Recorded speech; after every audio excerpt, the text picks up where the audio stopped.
Practical tips to organise your paperwork. I'm Dr. Catherine Macy, owner of Organise to Excel.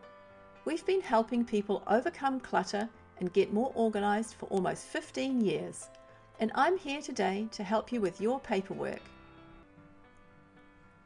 Action items. Action items are a type of paperwork that needs attention, like reminders of appointments or a bill that's coming due. One common mistake people make when organising their paperwork is keeping action items out to help them remember. Put away the paper and keep the reminder.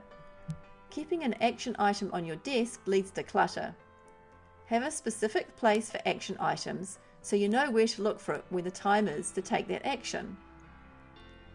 Have a reminder system in place.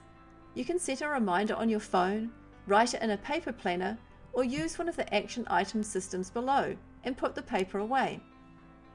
Use the 2-minute rule though. If it's going to take less than 2 minutes to do it right away. It's not worth your time to file it, set the reminder and find it again just to do it. Organise to Excel, practical solutions for everyday issues. Like our Facebook page, follow us on Instagram and visit our website www.organisetoexcel.com.